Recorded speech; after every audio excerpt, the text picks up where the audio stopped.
My name is Daniel Reyes, and I've worn the same brown jacket for 2 winters straight. You're wearing that again? Sophia asked me Monday morning, looking at my sleeve like it had bitten her. It's warm, I said. That's the whole job of a jacket. She laughed, but not the good kind. It's from, 2019. So am I said. Guess we match. She didn't laugh at that one.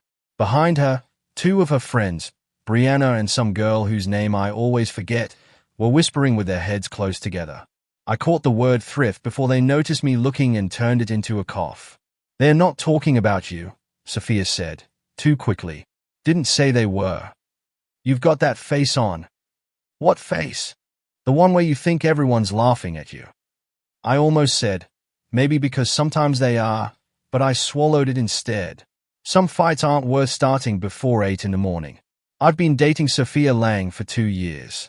She's the kind of girl people notice in a hallway. Perfect hair, perfect timing, perfect everything. And me? I'm the scholarship kid at Lincoln Prep, the one whose grandmother runs a repair shop 3 blocks from campus. Most people don't know that last part. I like it that way. Ride? I asked her, nodding toward the bus stop. I've got a ride, she said, already checking her phone. Marcus is picking some of us up. Marcus Cole has a car. Marcus Cole has 3 cars, she said, like that settled something. I shrugged and started walking. Grandma Elena always has a good pair of legs, never asked for gas money.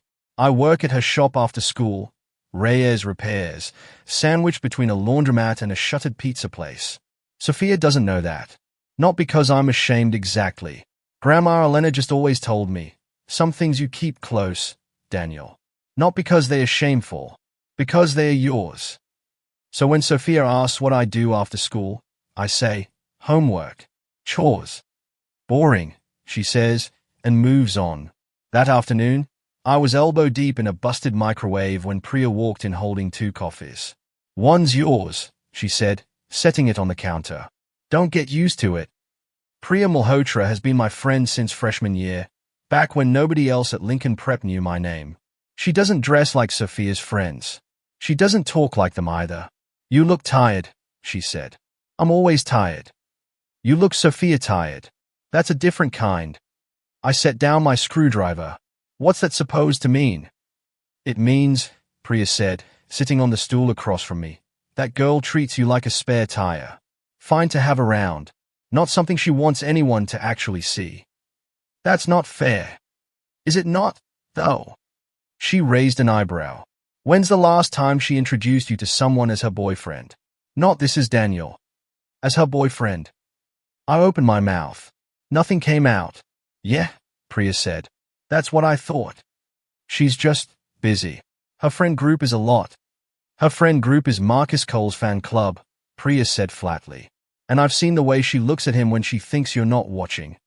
Priya, I'm not trying to hurt you, Daniel. I'm trying to save you a few tears down the road. She took a sip of her coffee. You deserve someone who isn't embarrassed to stand next to you. I wanted to argue. I always want to argue when Priya says things like that. But some small, quiet part of me, the part that noticed Sophia checking her phone every time I mentioned my grandmother, the part that noticed she'd never once asked to see where I lived, that part just nodded along in silence. I'll figure it out, I said instead. You always say that. Because it's always true. Eventually. She didn't look convinced. Honestly, neither was I. Can I ask you something? Priya said, quieter now. Depends on the something. Why do you let her get away with it? You're not stupid, Daniel. You notice things.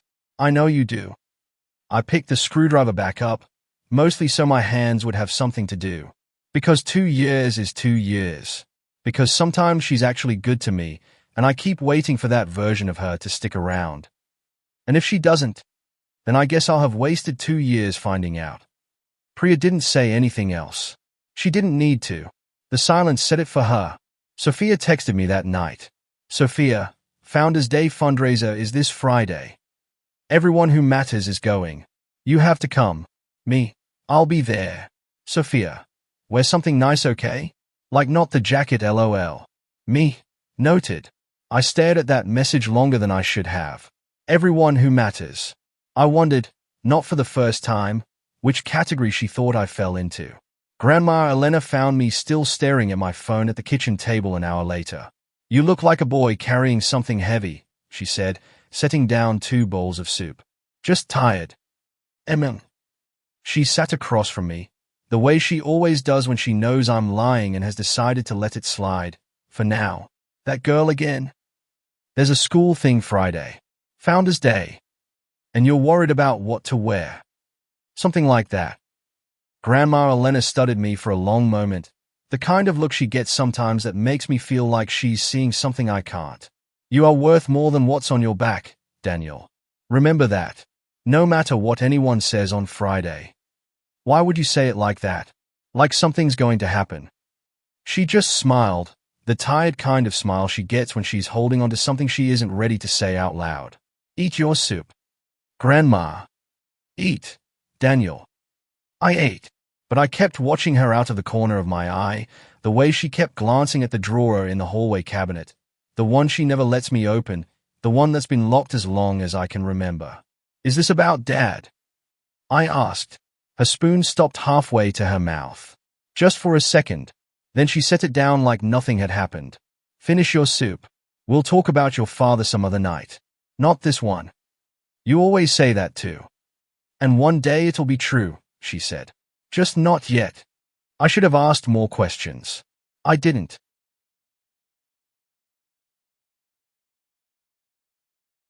That night, lying in bed, I thought about Sophia's text. "Wear something nice." Not the jacket. I thought about Priya's warning.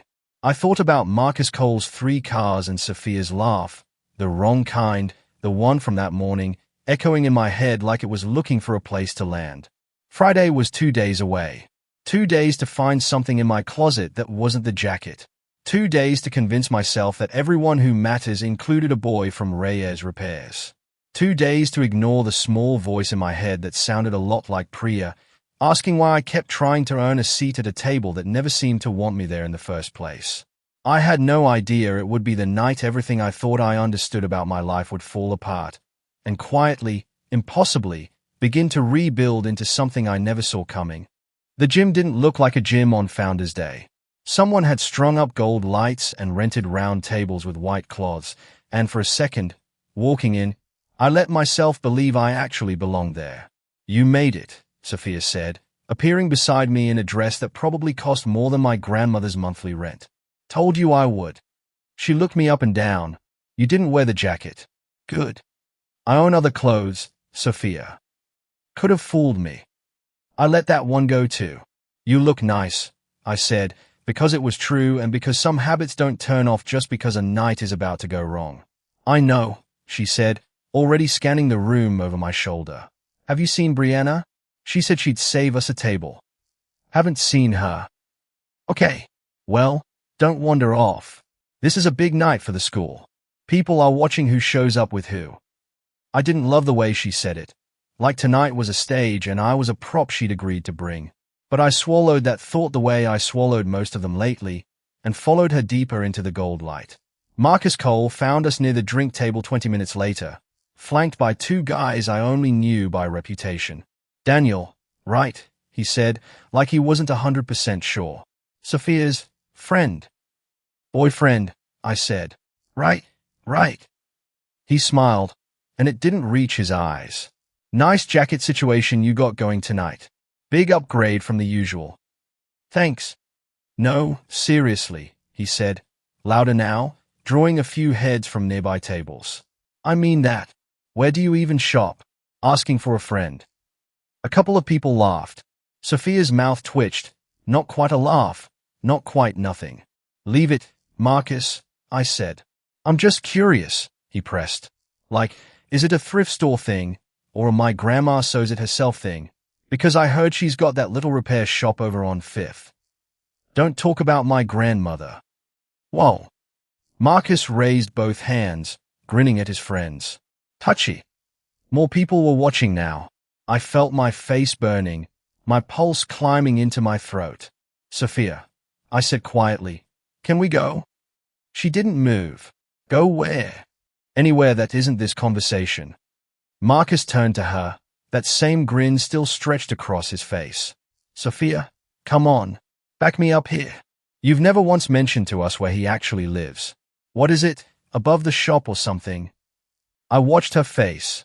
I watched it the way you watch a crack spread across glass. Slow, then all at once. I mean, Sophia said, and laughed, a real laugh this time, bright and easy, the kind she never gave me anymore. Honestly? Yeah. It's kind of embarrassing. The gym went quiet around us. Not silent. The music kept playing, somebody's laughter kept going 2 tables over, but the space directly around me went dead still, like the air itself was holding its breath. Sophia, I said. My voice came out smaller than I meant it to. What? She crossed her arms, chin lifting, playing to the small crowd now instead of talking to me. It's true. I'm not going to pretend it's not weird, dating someone this poor. Someone laughed. A phone came up. I saw it out of the corner of my eye, someone's screen catching the gold light, already recording. I work hard, I said. I'm not ashamed of that. Nobody said you should be ashamed, Sophia said, in the voice people use when they're saying the opposite of what they mean. I'm just saying it's a lot, okay? Explaining to people why my boyfriend smells like motor oil half the time. More laughter. Marcus was practically glowing with satisfaction beside her. I found Priya's face in the crowd. She wasn't laughing. She looked like someone had slapped her, mouth open, eyes wide, one hand halfway raised like she wanted to say something and couldn't find the words fast enough. My heartbeat was so loud I could feel it in my ears, a heavy, uneven drum that drowned out half of what Sophia said next. I caught pieces of it. Poor, embarrassing, not what I signed up for, each word landing somewhere behind my ribs and staying there. I didn't cry. I didn't yell. Something in me just went cold and quiet, like a light switching off in a room I used to live in. Okay, I said. Sophia blinked. Okay. Okay, I said again. Enjoy the party. I turned and walked toward the doors. Behind me, I heard Marcus say something that got another round of laughs. I didn't turn around to hear what it was. Daniel, wait. Priya caught up to me in the hallway, out of breath. Daniel, I am so sorry. I didn't know she was going to. It's not your fault. Are you okay? I'm fine, I said, which was a lie so obvious we both let it sit there instead of pretending otherwise. You don't have to be fine right now. I know. I kept walking. I just need to not be in that room anymore. She didn't try to stop me again. She just squeezed my arm once, quick, and let me go. The lights were still on when I got home, which meant Grandma Elena had waited up. You're back early, she said, setting down her tea the second she saw my face. Daniel, what happened? I told her. All of it. Marcus, the jacket, the shop, Sophia's laugh, the phone recording, the silence. My voice stayed steady the whole time, which somehow felt worse than if it had cracked. Grandma Elena didn't say anything for a long moment after I finished. She just looked at me the way she had 2 nights before, like she was seeing something underneath my skin. That girl, she said finally, was never worth the jacket you were embarrassed about. Grandma. Sit down, Daniel. I sat today. She stood, walked to the hallway cabinet, the locked one, and pulled a small key from a chain around her neck I'd never noticed before tonight. The drawer opened with a click that felt louder than it should have. Inside was a single envelope, yellowed at the edges, sealed, with my name written across the front in handwriting I didn't recognize. Your father, Grandma Elena said quietly, didn't just work, Daniel. He built something big. I've kept this from you because he asked me to, until the time was right. Right for what? What did he build? Things I'm not allowed to explain yet. Not because I don't trust you, because I promised him, a long time ago, that the truth would come from the right person, at the right moment. That person isn't me tonight. That's not fair. No, she agreed. It isn't. A lot of things about tonight weren't fair to you. This is the one unfairness I can promise you won't last much longer. Is it right now? She hesitated, the envelope still in her hands like she wasn't ready to let it go. Not quite yet. Mr. Harrington will come when it's time. But soon, Daniel. Sooner than I expected. She finally placed it in my hands. Tonight just showed me it might be sooner than any of us are ready for. I looked down at my name on the envelope, at the careful, unfamiliar handwriting, and felt something shift quietly in my chest. Not hope exactly, not yet. Just the first crack of light through a door I hadn't known was closed. Should I open it? I asked. Not tonight, Grandma Elena said gently, closing her hand briefly over mine. Tonight, just hold it. Let it be enough to know it exists. The rest will come. I nodded, even though every part of me wanted to tear it open right there at the kitchen table. Instead, I carried it up to my room and set it on my nightstand, where it sat like a promise I wasn't ready to keep and a question I wasn't sure I wanted answered. Sophia's first text came Saturday morning. Sophia, hey, can we talk? I didn't answer. Sophia, I think that came out wrong last night. Sophia, you know I didn't mean it like that, right? I stared at my phone until the screen dimmed on its own. She'd meant it exactly like that. I'd heard her voice, the ease in it, the way the words came out smooth instead of stumbled, like she'd thought them before and just hadn't said them out loud until Marcus gave her the stage. You're doing the thing, Priya said Monday at lunch, sliding into the seat across from me.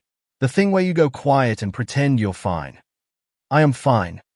You've read that same paragraph in your textbook for 10 minutes. I closed the book. Okay, I'm not fine. Progress. She unwrapped her sandwich, not looking at me, which was her way of giving me room to talk without the pressure of eye contact. She's been texting you. How do you know that? Because Brianna's been telling everyone Sophia feels so bad about Friday, which is code for Sophia realizing it looks bad for her, not that she actually feels bad. That's harsh. That's accurate. Priya finally looked up. Daniel, I need to tell you something, and I need you to not spiral. That's a great way to guarantee I spiral. 2 weeks ago, she said anyway, I was in the library and I heard Sophia talking to Marcus. Before any of this. Before Friday. My stomach tightened. Talking about what? About you, actually. Marcus asked her why she was still with the charity case, and she laughed and said something like, I'm keeping my options open, but if something better shows up, I'm not stupid enough to say no. I sat with that for a second. It landed exactly where I expected it to. Somewhere just under my ribs, next to where Friday night still lived. Why didn't you tell me? Because I didn't want to be the reason you two broke up over something you'd forgive her for anyway, Priya said. I figured you'd see it eventually. I just didn't think it'd take a whole gymnasium to do it. Trading up, I repeated. That's what I was to her. A placeholder. You were never a placeholder, Daniel. You were just dating someone who thinks people are. She reached over and squeezed my hand once. Quick. That's on her, not you. I keep waiting to feel angry, I admitted. Mostly I just feel stupid. You're not stupid. You just believed someone when she said she loved you. That's not the same thing. Feels the same right now. It won't always, she said. Give it time. I picked at the crust of my own sandwich, not really eating it. Can I ask you something? Always. Why didn't you ever say anything? Before all this. You clearly saw it coming. I did say something, Priya said. Back in October, you told me I didn't understand what we had. I winced, remembering. I did say that. You did. And I let it go, because it wasn't my place to keep pushing once you'd made your choice. That's the annoying thing about being someone's friend instead of their mother. I can hand you the truth, but I can't make you hold on to it. I'm holding on to it now. Little late, she said, but there was no bite in it. Better late than never, though. Mr. Alvarez kept me after class Tuesday, which usually meant a lecture about missing homework. Instead, he sat on the edge of his desk and studied me for a second before speaking. You've been somewhere else all week, he said. Sorry, I'll focus more. That's not what I said. He crossed his arms. I heard about Friday. Word travels fast in this building. I felt my face heat up. Great. I'm not bringing it up to embarrass you, he said. I'm bringing it up because I want you to hear something, and I want you to actually listen instead of just nodding until I stop talking. Okay. One bad night doesn't get to define you. Not the jacket, not the shop, not what some girl said in front of people who'll forget it happened by next month. He tapped the edge of his desk. Your grades this semester, your work ethic, that's who you actually are. Don't let one ugly evening convince you otherwise. It's hard not to. I know. It's supposed to be hard. He almost smiled. Dignity's not the easy choice, Daniel. It's just the one you'll respect yourself for later. And if dignity doesn't fix anything, if she just moves on like nothing happened, then at least you'll know exactly who you were the whole time, he said. That matters more than you think it does right now. I didn't say anything, but I held on to that sentence longer than I expected to. That night, I sat on my bed with my father's envelope in my hands for the first time since Grandma Elena gave it to me. I turned it over, then over again. My name in that unfamiliar handwriting stared back at me, patient, waiting. What if it changes everything? I thought. What if I open it and I'm not the same person tomorrow? I slid a finger under the flap, just barely, feeling the old paper start to give. Then I stopped, not because I wasn't curious, because some quiet part of me understood that once it was open, there was no folding it back into what it used to be, an unopened question, a small, contained hope I could still control. I wasn't ready to trade that for whatever was inside. I put it back in the drawer of my nightstand and turned off the light. Wednesday, I saw Marcus's arm around Sophia's shoulders in the hallway, easy and casual, like it belonged there. You seeing this? Priya muttered beside me. I'm seeing it. Sophia caught my eye for half a second. She didn't pull away from him. She didn't even look uncomfortable. She just held my gaze for a beat too long, like she was checking whether it would hurt me, and then turned back to whatever Marcus was saying, leaning into his shoulder like she'd never once stood next to me that way. You okay? Priya asked. I thought about it, really thought about it, instead of giving my usual automatic answer. Yeah, I said, and meant it more than I expected to. I'm not going to beg her to explain herself. I'm not going to make a scene. I'm done trying to earn a seat at a table that was never going to save me one. That's new. Mr. Alvarez said something about dignity being the hard choice. He's not wrong. No, I agreed, watching Marcus laugh at something down the hall, Sophia laughing right along with him. He's not, and I'm not interested in revenge, either. Not the loud kind, anyway. I just want to stop shrinking myself to fit into whatever version of me she's comfortable standing next to. So what now? Now I go to class, I said, and I stop checking my phone every time it buzzes. I didn't feel healed. I didn't feel like the humiliation from Friday had evaporated into nothing. But for the first time all week, I felt something steadier under it, a decision, quiet and solid, that no matter what Sophia said or did next, I wasn't going to hand her the satisfaction of watching me fall apart over it. I'm ready, I told Grandma Elena Thursday night, the envelope sitting between us on the kitchen table. She looked at it, then at me. You're sure? Once you know, you can't know it. I've been not knowing my whole life. I think I can handle the alternative. She nodded slowly and reached across the table, resting her hand over mine. Then open it, Daniel. I'll be right here. I broke the seal. My hands weren't quite steady. Inside was a single folded letter, the paper soft with age, my father's handwriting careful and slanted across the page. Daniel, if you're reading this, it means I'm not there to tell you myself, and I'm sorry for that more than I can put into words. I want you to know the truth before anyone else decides how to tell it to you. I didn't leave your mother and I much when I started out. I built a logistics company from almost nothing, 3 trucks and a loan I was terrified I couldn't pay back. It grew faster than I ever expected. By the time you were 5, it had grown into something much bigger than I ever planned for. I stopped reading and looked up. Grandma, bigger how big? Keep reading, she said quietly. It explains. I never wanted money to be the thing that defined you. I grew up with none of it, and I watched what having too much of it too fast did to people I knew. So I made a choice. I put almost everything into a trust, managed by my old friend and lawyer, Mr. Harrington, until you were old enough to understand what to do with it responsibly. Part of that trust quietly funds a scholarship program at Lincoln Preparatory Academy, the same scholarship that let you walk through those doors. I set it up years before you ever applied, without either of us knowing it would one day be you who needed it. Call it luck, or call it something else. I call it a strange kind of grace. I had to stop again. My throat felt tight. He built the scholarship, the one I've been on this whole time. Yes, Grandma Elena said softly. He never told you. He barely told me the details. He wanted it to mean something on its own, not because of who funded it. There's more, Daniel, and this part will be harder to hear. Years ago, I quietly purchased a controlling stake in the foundation that oversees Lincoln Prep's endowment and campus. Nobody outside Harrington and the board knows this. I did it because I believed in what that school could offer a kid like you, if it were run the right way, by someone who understood what it meant to need a chance instead of already having one. My plan was simple. When you turned 18, or graduated with honors, whichever came first, Harrington would reveal everything to you, quietly, and let you decide what to do with it. I wanted you to grow up first, to become someone before you became an owner of anything. I don't know what your life looks like as you read this. I hope it's full of people who see you clearly. And if it isn't yet, it's about to be. I love you more than this letter can hold. Dad. I set the letter down. My hands were shaking now, no use pretending otherwise. He owns the school, I said.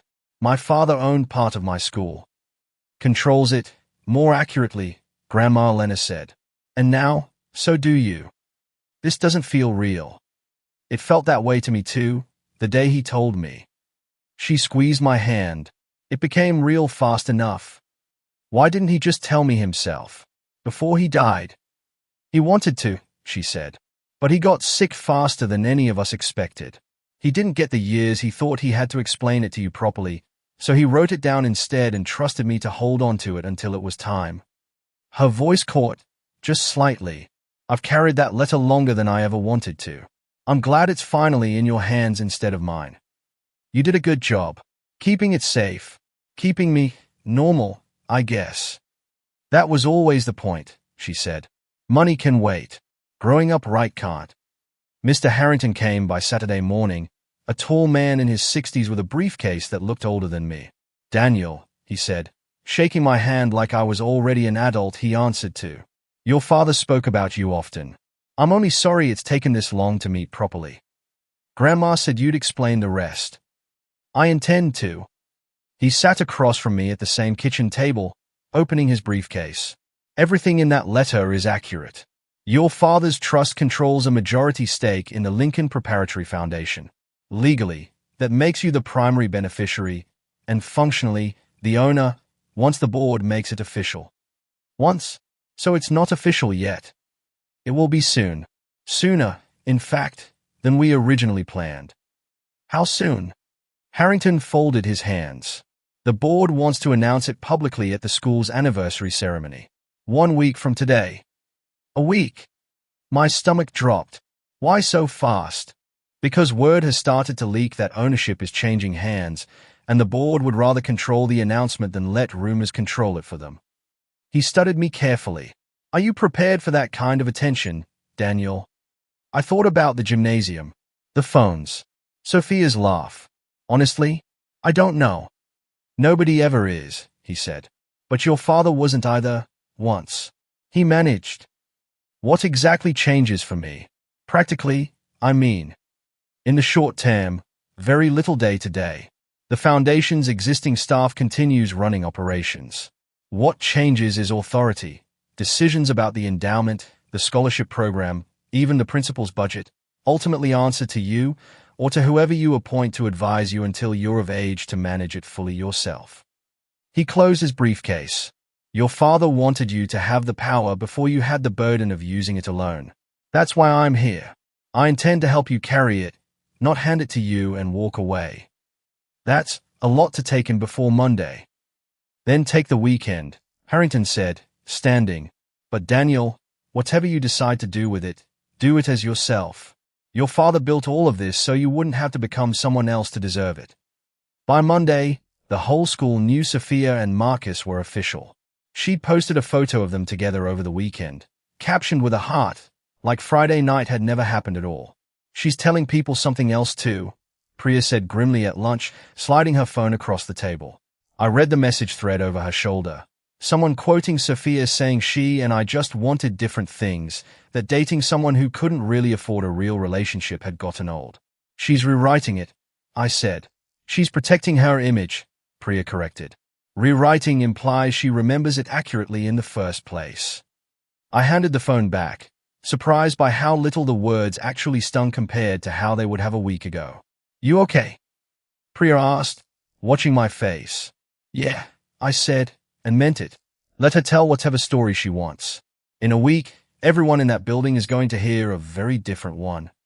What do you mean? I almost told her. The words sat right there on my tongue. I owned the school. Priya, my father owned the school, but something held me back. Not fear exactly, just the sense that some things were better shown than said. You'll see, I told her instead. Just trust me for one more week. You're being weird, Sophia said, cornering me by my locker Tuesday morning. Weirdly calm. It's freaking me out. I'm just having a good week. A good week.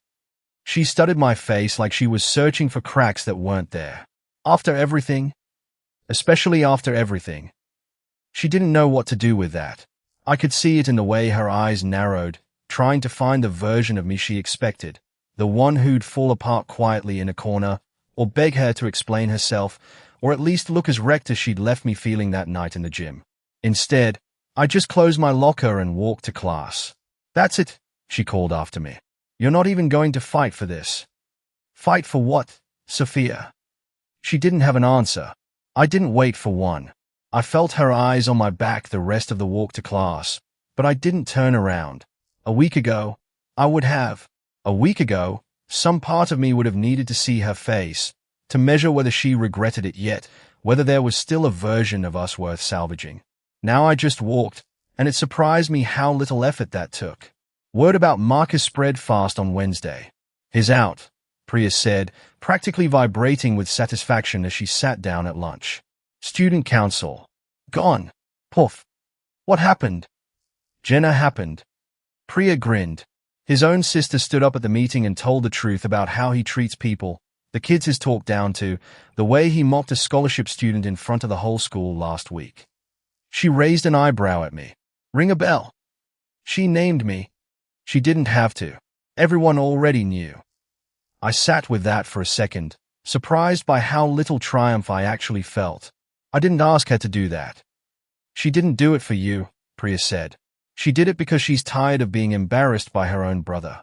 But I won't pretend I'm not enjoying the side effects. Is Marcus okay? Define okay. He's furious. He's telling everyone Jenna's exaggerating, that she's always been jealous of him. Priya shrugged. Nobody's really buying it, though. Turns out when you spend 2 years being cruel to people, it's hard to find witnesses on your side when it matters. Feels strange, hearing all this and not feeling like I need to do anything about it. That's called karma doing its job without your help, Priya said. Let it work. You don't have to hold the hammer. By Friday, even Sophia seemed to notice something shifting.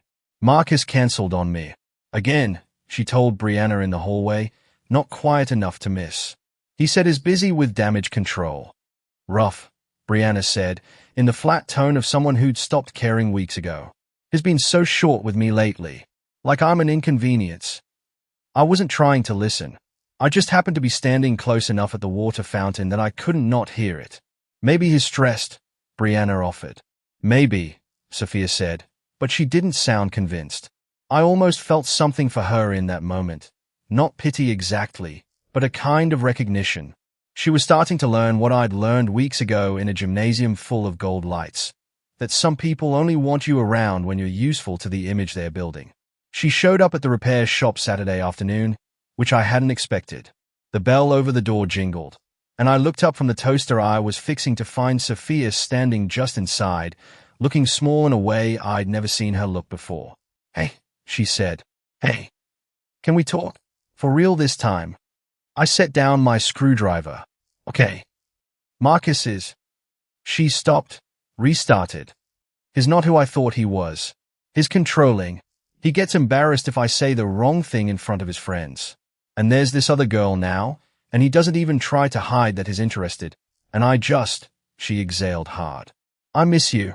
I know that's not fair to say after everything, but I do. Is that why you're here? Because things didn't work out with him? No. I mean, not just that. She looked down at her hands. I've been thinking about that night a lot. What I said. I keep telling myself I didn't mean it, but I did, at the time. That's the part one can't stop thinking about. Why did you mean it? Because I was scared of what people would think of me, she admitted, quieter now. Because Marcus made me feel like being with you was something to explain instead of something to be proud of. And I let him make me feel that way instead of just being proud of you myself. I looked at her for a long moment. Really looked, the way I hadn't let myself since that night. It wasn't the jacket, Sophia. It was never actually about being poor. It was that you picked an image over me. In front of everyone. And you didn't even hesitate. I know. You didn't even hesitate, I said again, quieter. That's the part that stayed with me. Not the laughing. Not even what you said. Just how easy it was for you. Her eyes filled up, and for once, I didn't feel the urge to comfort her out of it. I'm sorry. I really am. I believe you, I said. I do. But I'm not getting back together with you, Sophia. Because of Marcus.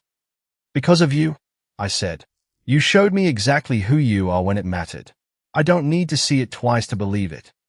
So that's it? 2 years, and that's it. That's it, I said, and meant it without a trace of the anger I'd expected to still be carrying. I hope you figure out what you actually want. I hope it's something real next time, not just something that looks good standing next to you. Can I ask you one more thing? Sure. Do you hate me? I thought about it honestly before I answered, because she deserved that much. No, I don't hate you, Sophia. I just don't trust you anymore. Those aren't the same thing, but they end up in the same place. She didn't say anything else. She just nodded, wiped her eyes once, and walked out, the bell jingling behind her the same way it had when she came in. I stood there for a second after the door closed, waiting for the ache I'd been braced for all week. It didn't come. Instead, something lighter settled in where the ache should have been, like I'd been carrying a weight so long I'd forgotten what my shoulders felt like without it. I picked my screwdriver back up and got back to work on the toaster, and for the first time since that gymnasium, I felt like myself again. Grandma Elena came out from the back a few minutes later, drying her hands on a towel. Was that Sophia I saw leaving? It was. You look calm.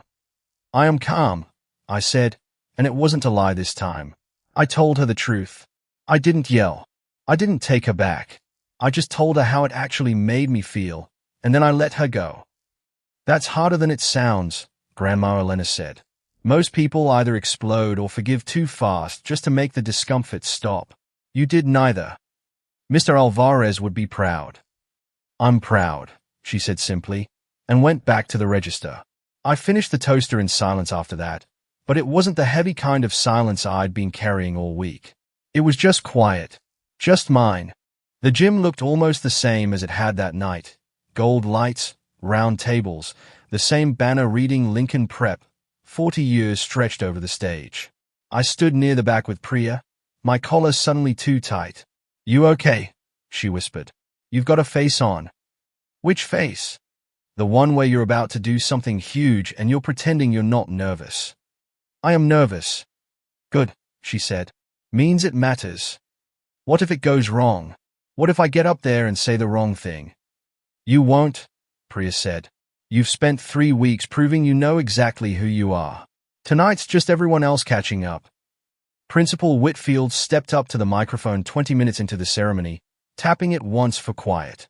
Before we close tonight's celebration, he said, the board has an announcement regarding the future of this school's foundation. I felt Priya's hand find mine and squeeze once. Effective this evening, Whitfield continued, controlling ownership of the Lincoln Preparatory Foundation, including its endowment and campus, transfers to the Reyes Foundation. He paused, letting that settle over a room that had gone utterly silent. I'd like to invite the young man leading that foundation to join me on stage. Daniel Reyes. For a second, nobody moved. Then a wave of whispers rolled through the crowd, heads turning, searching for me. Go, Priya said, nudging me forward. This is yours. I walked to the stage. I felt every eye in that gymnasium on me the same way they'd been on me weeks before, except this time, the silence wasn't the kind that came before laughter. It was the kind that comes before people realize they've badly misjudged someone. I found Sophia's face in the crowd almost immediately. She looked frozen, hand halfway to her mouth. Beside her, Marcus had gone pale in a way I'd never seen on him before. Principal Whitfield handed me the microphone. "Daniel, the stage is yours." I looked out at the room for a moment before speaking, at the gold lights and the round tables and the faces of people who, 3 weeks ago, had watched me walk out of this exact room with my chest caving in. "Some of you probably remember the last time I stood in this gym," I said. "It wasn't like this." A ripple of uncomfortable laughter, quickly swallowed. "I'm not up here to get back at anyone," I said. "I thought about it. I won't pretend I didn't. But that's not why I'm standing here tonight." I found Grandma Elena in the front row, sitting straight-backed, eyes shining. She gave me the smallest nod, the same one she used to give me before test days, before anything that scared me. It was enough to steady my hands on the podium. My father built a company most of you never knew existed, starting with 3 trucks and a loan he was scared he couldn't pay back. He never wanted money to define me, so he put almost everything into a trust and asked my grandmother to raise me like none of it existed. She did exactly that. I found out the truth about a week ago, the same as most of you are finding out right now. I looked down at the podium, then back up. Part of what my father built quietly funded my scholarship here. The same scholarship a lot of you probably assumed made me some kind of charity case. I let that word sit in the room a moment. Turns out I was already standing on something bigger than any of us realized. I just didn't know it yet. Whitfield nodded for me to continue. "So here's what I want to do with it. Starting this year, we're expanding that scholarship program. Not shrinking it, not quietly funding 1 or 2 kids like me and calling it enough, expanding it, so more students who can't afford a place like this get the same chance I got. Because somebody believed a kid with a thrift store jacket deserved to be here just as much as anyone with 3 cars in their driveway." A few people actually laughed at that, the good kind this time. That's it. That's the whole speech. I'm not interested in owning anything that makes people feel small. My father didn't build this so I could stand up here and humiliate anyone the way I got humiliated. He built it so kids like me stop having to explain why we belong somewhere. The applause started slow, then rolled through the whole gym. Whitfield stepped back up beside me, leaning toward the microphone one last time. "The board and I are grateful for Daniel's generosity tonight and for the vision his father left behind for this school." He turned to me, offering his hand. "Congratulations, Mr. Reyes." "Thank you," I said, shaking it. "I'll try to live up to it." "Something tells me you already are." I found Sophia's eyes one more time as I stepped down from the stage. She wasn't hiding it. The regret was right there, plain and unguarded, mixed with something that looked almost like longing. Marcus stood beside her, not saying anything, his usual confidence nowhere in sight. I didn't look away angry. I didn't smile either. I just nodded once, small and steady, and let my gaze move forward, past her, toward Priya waving at me from the back of the room. I didn't need the moment to mean anything more than that. 3 weeks ago, that same look from her would have wrecked me. Tonight, it was just a fact about her, not a verdict about me. Grandma Elena was waiting for me by the door when the ceremony ended, her coat already on. "Walk me home," she asked, like she hadn't just watched her grandson get handed a fortune in front of 400 people. "Always." We walked the 3 blocks back to Reyes Repairs in comfortable quiet, the gold lights and applause fading behind us with every step. "You did well up there," she said finally, as we reached the shop's front door. "I meant every word." "I know you did. That's why it landed the way it did." She unlocked the door and held it open for me. "Your father would be proud, Daniel. Not because of the school, because of who you stayed, through all of it." I looked back once at the street, quiet now, the gymnasium's lights just aglow in the distance behind us. "I'm still just a boy from the repair shop," I said. "Good," Grandma Elena said, smiling as she stepped inside. "Don't ever stop being him. Even now, even with everything that's about to change." "Especially now," she said. "Money changes what's possible for you, Daniel. It doesn't get to change who you are, unless you let it. Your father learned that the hard way. I'd rather you learn it easy, from an old woman who loves you, than the way he did." I followed her in, and for the first time in 3 weeks, the door closing behind me didn't feel like an ending. It felt like exactly where I was supposed to be.